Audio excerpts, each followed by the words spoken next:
Jasmine, how was the Valentine's Day? Chill, super chill. You know what? Actually, I just slept all day. Hinayaan niya lang ako matulog kasi I finished late that day from taping. But what we did was, nag-order in na lang kami at home. Tapos naglaro kami ng mobile games together.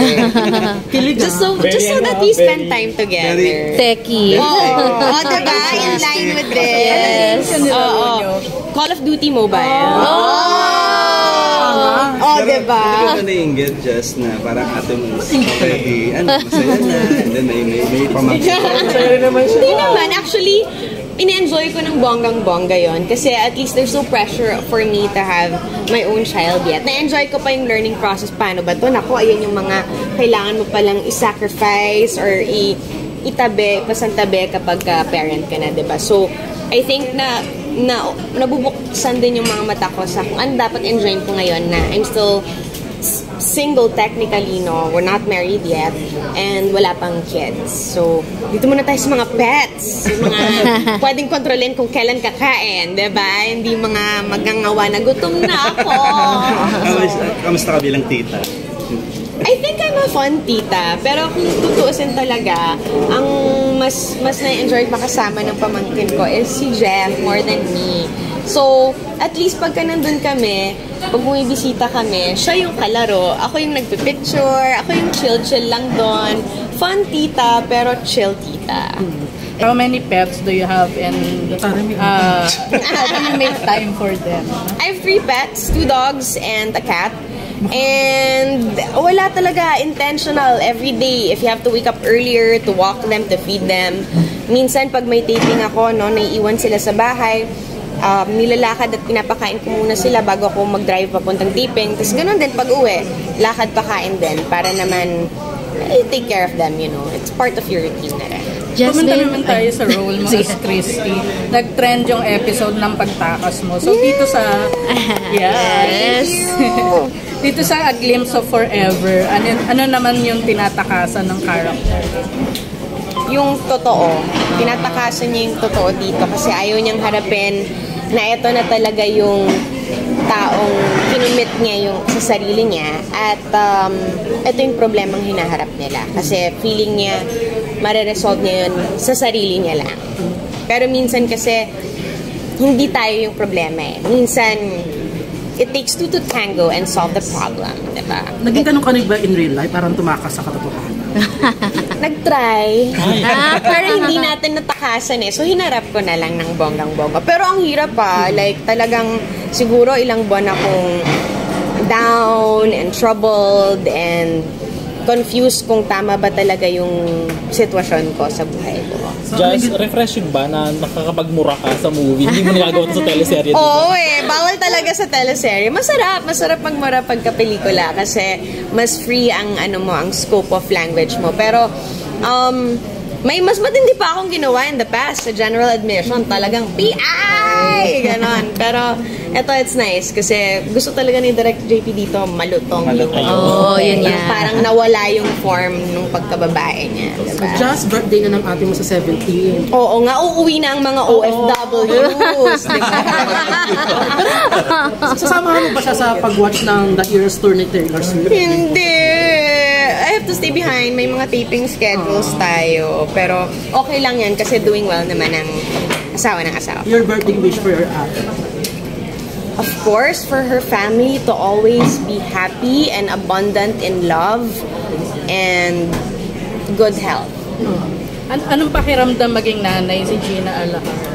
Ay, naku, ang swerte ko. Ang swerte ko kasi bukod sa meron na akong Direct Luis Guillen, na aktor at director, meron pa akong Gina Alahar. So, dalawa sila on set that are able to give me notes, give me assistance, give me direction, and make me be better in each scene, in each performance. Kikita ngayon gabi si Chris at si Jordan. Yeah! Kasi ang ganda ng love life mo. And alam naman natin, uso ang breakup. Knock on wood. Naman mo pag naririnig mo yung mga ganun. Ang lungkot. Ang lungkot kasi syempre napapa-reflect kami pareho ni Jeff pagka ganun na sayang no, di nag-work. Parang you always hope the best for couples and for people. But, you know, if it's not meant, wag pilitin para naman everyone can move on and find what's best for them. Ang dami nila, pero mukhang sisirain yun ng ate nyo ang sumpa. Kami ni ate? Kasi pareho kayo nasa magandang relationship. Oh, diba? Sundan natin yan. Sisirain nyo ang sumpa. Yes! Amen! Stop the cycle. Yes. Lang ako, Just, ano yung future, ano mo, dream wedding bilang isang babae ihatid sa Abroad tulad ni ate. Hindi naman talaga specific abroad. Parang happy na ako sa beachside, ganyan. Somewhere where lahat ng pamilya namin makakadalo. Kasi, syempre matatanda na parents namin pareho. And yun ang pinaka-importanting guests, if ever. Isa na lang ako, Just, kanino ka masalungkot? Lea Dom, Katniel. Oh my God! Wala ako dyan. So, How do you deal with misunderstandings kapag hindi kayo nagkakaunawaan? Siyempre, minsan, diretso ng tanong-tanong, confront. Pero, may mga times that doesn't work. So, ako yung nagko-confront, siya yung tahimik. Sige. Siya yung unang sumusuko. Oo, hindi. You just, hahayaan niya akong maglaba. So, kumuda. Then, hanggang mag-chill na ako, hanggang chill na kami pareho. Minsan, pag-uusapan pa, minsan, hindi na kailangan. Kasi parang pareho ng gets mo na kung saan ka mali, gets mo na kung saan ka petty. Yung mature enough na tayo to own up, di ba? But, Ilang years na relationship mo? kalimutan ko Mag-iisang dekada na po. Yun po. Wow! Siniwan niyo malapit na ang sumpa. Yes! Almost 10 years. Jasmine, kung may stereotypical na wife, pag naging wife ka na, ano ka kaya doon? Ako yung, nasan ka na? Luto na yung hapunan. Hintay ka na namin lahat dito. Di kami kakain hanggang malakad dito.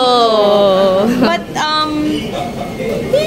baka mag-adjust, di ba? Baka maging chill wife din naman tayo. You never know. How about as a mom in the future? How do you see yourself? Stricta ba? I don't know. Kasi pagdating sa pamangkin ko ngayon, parang natatakot ako. Parang, kasi, ano mo yan cargo mo na yan I mean, you know, it's a human. I'm so scared of becoming a mom.